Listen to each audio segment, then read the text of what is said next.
Bienvenue dans l'émission Deviens artiste de ta vie, le podcast dédié à votre croissance personnelle. Ici, on parle de nouveaux départs, de changement de vie. On se reconnecte à l'essentiel, on ose, on s'autorise, on assume qui l'on est. Chaque mardi, je vous partage mes réflexions, des instants de vie, ainsi que des parcours inspirants et des histoires à succès pour vous permettre de retrouver confiance en vous et développer votre leadership. Je suis Anne-Sylvie Dutry et j'ai à cœur de vous accompagner pour vous permettre de transformer durablement votre vie et vous aussi devenir artiste de votre vie. Si ce podcast vous plaît, n'hésitez pas à le partager et à le noter avec la note de votre choix sur votre plateforme préférée. Je vous souhaite une belle écoute et je vous dis à mardi. Bienvenue dans ce nouvel épisode. Aujourd'hui, j'aimerais tout simplement vous parler de sécurité intérieure. Je m'explique. Ce que j'appelle la sécurité intérieure, c'est la façon dont on se sent à l'intérieur de soi. C'est-à-dire qu'à chaque fois qu'on va vouloir faire quelque chose, il peut arriver qu'on a du mal à vouloir avancer ou qu'on ait envie de se trouver des excuses, enfin bref, qu'on recule et qu'on ne passe pas à l'action. Et en fait, cette notion de sécurité intérieure est vraiment essentielle parce qu'en fait, vous allez vous rendre compte que si je ne suis pas en sécurité, je vais avoir du mal à oser. Et c'est vraiment indispensable de comprendre ça parce qu'à un moment donné, vous allez comprendre que c'est vous qui mettez le curseur par rapport à votre confiance, par rapport à votre envie d'avancer et par rapport à votre envie de faire les choses différemment. Alors, comment faire en sorte de se sentir en sécurité? La première chose que je vous invite à faire, c'est tout simplement déjà, quand vous êtes dans une situation qui va être peut-être stressante pour vous, quand vous allez faire quelque chose pour la première fois, qui va vous sortir de votre zone de confort, c'est d'être vraiment dans l'observation de ce que je ressens à l'intérieur. Est-ce que vous allez vous en rendre compte, vous avez des signes qui vont être présents et qui vont vous indiquer si vous êtes stressé. Et l'idée, c'est d'aller interroger ce stress ou en tout cas cette peur qui arrive parfois à se manifester. L'idée, c'est de prendre une pause et de dire, ok, là, je sens par exemple peut-être que j'ai la gorge qui se noue, ou j'ai une boule dans l'estomac, ou alors je suis tendue au niveau des épaules, ou j'ai peut-être les mâchoires qui se crispent et qui m'empêchent d'être vraiment fluide dans ma façon de parler. Peut-être aussi je suis très tendue au niveau du dos, donc j'ai l'impression d'être avec un piqué et d'avoir un balai dans le Et en prenant le temps de vous observer, vous allez tout simplement être conscient et consciente de ce qui se joue à l'intérieur dedans. C'est-à-dire que parfois, quand on n'a pas confiance, parce qu'on n'ose pas faire les choses, qu'on n'ose pas passer à l'action, mais c'est tout simplement parce que à l'intérieur, il se joue quelque chose qu'on n'a vraiment pas pris conscience de ça. Et ce que je vous amène à faire aujourd'hui, c'est vraiment de dire comment je peux faire les choses différemment. Et pour pouvoir aller faire les choses différemment, il va falloir que j'analyse ou en tout cas que j'expérimente pour me dire qu'est-ce qui bloque, pourquoi j'ai les mains moites, pourquoi tout à coup, alors qu'il y a une demi-heure tout allait bien, je me mets à avoir le cœur qui bat la chamade. Je sens que je suis complètement stressée, je suis tendue de partout et je n'arrive pas à me libérer de cette angoisse que je sens monter en moi. Déjà, la première chose à faire, c'est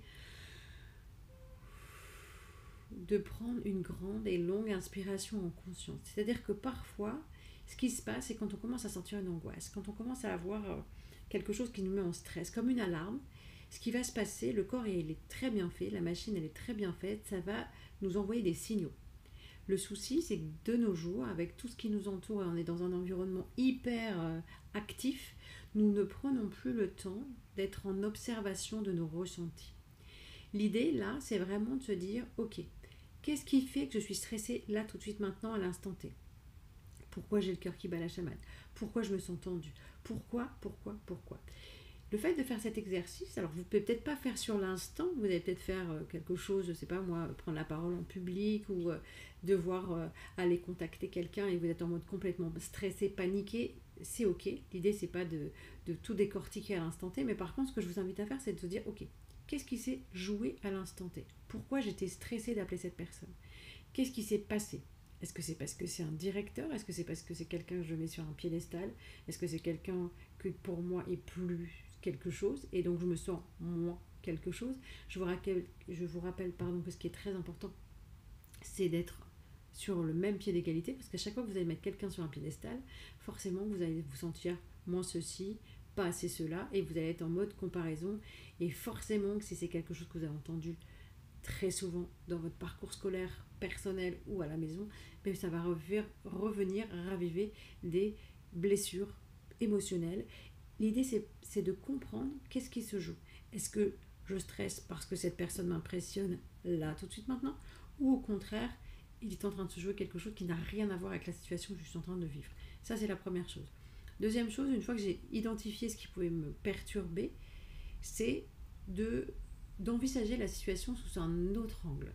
C'est-à-dire que souvent, quand on est confronté à une situation qui nous met en stress, on va avoir tendance à regarder cette situation, peut-être pas forcément, j'allais dire, avec les bonnes lunettes. Ce que je vous invite à faire là, c'est de se dire, ok, d'accord, je dois passer un coup de fil par exemple, je suis complètement tétanisée.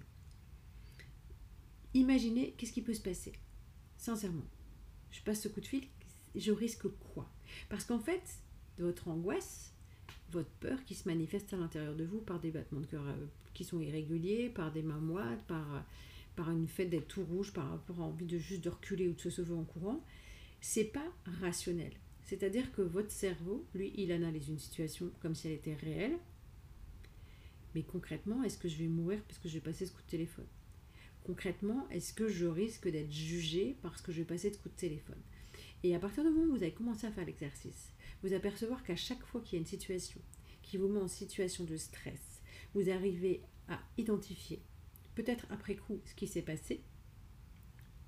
Au final, en tout cas je l'espère pour vous, vous allez peut-être finir par en rire parce qu'en fait, c'est pas si terrible que ça.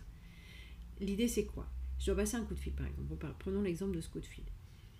J'ai peur, peut-être parce que je ne sais pas ce que je vais raconter, peut-être que la personne en face de moi va peut-être pas être à l'écoute, peut-être qu'elle va faire barrage. Enfin, vous avez 1001 situations qui vont venir affluer dans votre esprit. Ce qu'il faut que vous ayez en tête, et ce qui va être important pour vous, c'est de vous rappeler pourquoi vous vouliez appeler cette personne. Pourquoi c'est important pour vous de passer ce coup de fil? Est-ce que c'est pour prendre rendez-vous avec quelqu'un, peut-être pour un futur job? Est-ce que c'est recontacter une personne que vous avez rencontrée dans un réseau professionnel ou dans votre vie personnelle et que vous dites cette personne, il s'est passé quelque chose, j'ai envie de la revoir parce que voilà, je sens que c'est quelqu'un qui me fait beaucoup de bien, j'ai envie de passer le plus de temps possible avec elle. Peut-être que c'est une future compagne ou un futur compagnon. Et l'idée, c'est de ne pas laisser cette peur prendre le dessus. Parce qu'à partir du moment où vous laissez la peur prendre le dessus, ben vous allez rester dans un statu quo. Vous ne passerez pas à l'action. Vous ne ferez rien. Et le prochain coup de fil, votre peur, elle va être amplifiée. C'est-à-dire que c'est comme si vous aviez déjà gonflé un ballon de baudruche. Et à chaque fois que vous avez peur, c'est comme si vous avez soufflé dans ce ballon et ça va gonfler, gonfler, gonfler et ça va vous empêcher réellement de passer à l'action. C'est vraiment important et indispensable que vous puissiez comprendre que tout ce que vous allez imaginer, créer comme stress, ça part de vous en fait. Lorsque vous n'arrivez pas à prendre cette décision de passer à l'action, de prendre un coup de prendre votre téléphone pour appeler quelqu'un ou d'appeler ce recruteur ou de vous rendre à un rendez-vous, c'est simplement parce que vous projetez des situations, des scénarios qui sont complètement obsolète peut-être, dans une réalité qui est certes réelle, mais les images que vous projetez ou les conséquences de ce que vous allez faire, elles sont complètement irrationnelles. Et la peur est souvent irrationnelle. Le problème, c'est qu'il va falloir rassurer votre cerveau. Et pour ce faire, c'est vraiment de revenir dans l'instant présent, de prendre une grande inspiration et d'être conscient de dire, ok, concrètement, en toute honnêteté, qu'est-ce que je risque? Qu'est-ce que je risque à passer ce coup de téléphone? Et vous allez vous apercevoir au fur et à mesure, quand vous allez faire ça, vous allez voir que vous êtes en fait en insécurité intérieure. Et pour pouvoir vous ramener dans cette sécurité intérieure, ben c'est simplement déjà d'observer ce qui se passe, ce qui se joue à l'intérieur de vous, et de venir rassurer cette partie de vous qui est en panique.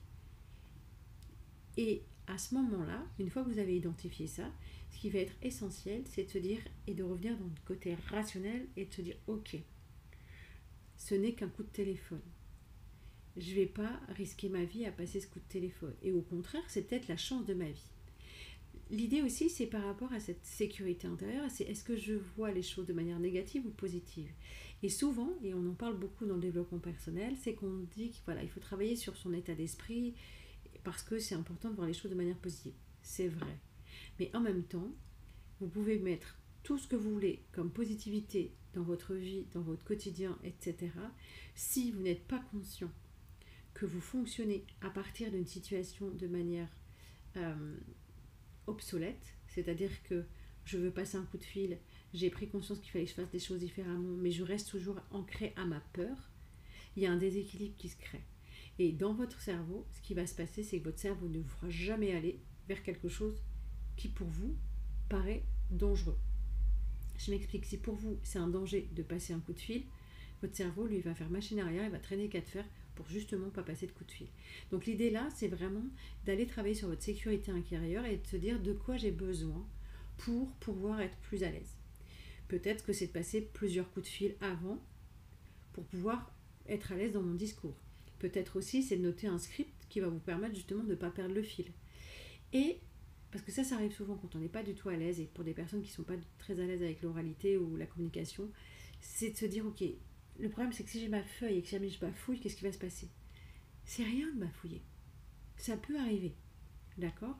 L'idée c'est de prendre une grande inspiration, de répéter peut-être pour vous dire, ok, voilà, je vais appeler la personne, et vous le faites plusieurs fois avant, vous n'êtes pas obligé de téléphoner, vous faites comme si, et pour vraiment rappeler votre discours. D'accord? Qu'est-ce que j'ai envie de lui dire? Pourquoi j'ai envie de partager ça? Etc. Et soyez attentif aussi à l'énergie dans laquelle vous êtes. C'est-à-dire que si je me sens en insécurité, si j'ai une angoisse, c'est parce que je me sens en insécurité intérieure. Peut-être que je ne suis pas dans la même énergie. Peut-être que je suis fatiguée. Peut-être que c'est la fin de journée et que ce coup de fil, parce qu'en fait, comme j'ai stressé toute la journée, je l'ai repoussé. Et à l'heure actuelle, maintenant, c'est encore pire que ce matin. Parce que là, je me dis, oh là là, j'aurais dû le faire, la personne, j'avais dit que je rappelais, puis finalement, je ne rappelais pas, etc. Et là, vous êtes aussi en train de projeter des choses en disant que si vous aviez promis à cette personne de la rappeler que vous ne l'avez pas fait, vous avez peur d'être jugé.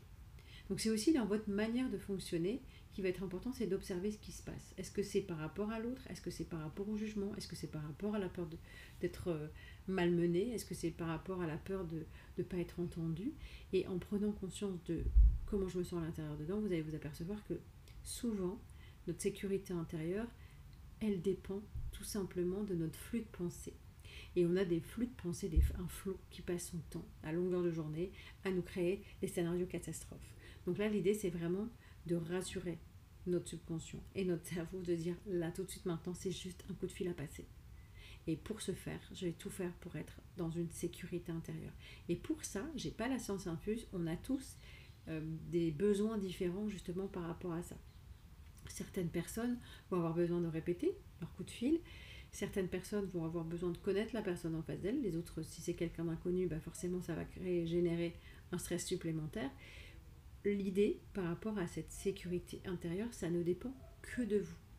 C'est-à-dire que tant que vous n'avez pas décortiqué le pourquoi du comment vous êtes en stress, vous aurez beau écouter tous les podcasts que vous voulez lire, tous les livres, c'est vraiment une question d'état d'esprit. C'est à vous de changer votre façon de percevoir la situation. Et peut-être plutôt que de dire « Oh là là, qu'est-ce qui va se passer ?» c'est de vous dire « Mais si c'était une super opportunité pour me permettre de faire les choses différemment. » Et plus vous allez faire des choses sur lesquelles vous n'êtes pas à l'aise, vous n'avez pas l'habitude, plus vous allez vous rendre compte que vous allez acquérir de l'expérience et de nouvelles compétences. Donc j'espère vraiment, sincèrement pour vous, que vous puissiez dans les semaines à venir vous dire, voilà, qu'est-ce que je vais faire pour analyser peut-être les situations auxquelles vous êtes confrontés, pour observer dans quel état d'esprit vous étiez et surtout, est-ce que vous étiez en sécurité intérieure ou pas du tout. Parce que parfois on va aller chercher à l'extérieur du réconfort, alors qu'en fait le réconfort, il faut d'abord qu'on se le donne nous-mêmes. Voilà, je vous retrouve la semaine prochaine et je vous souhaite une excellente semaine.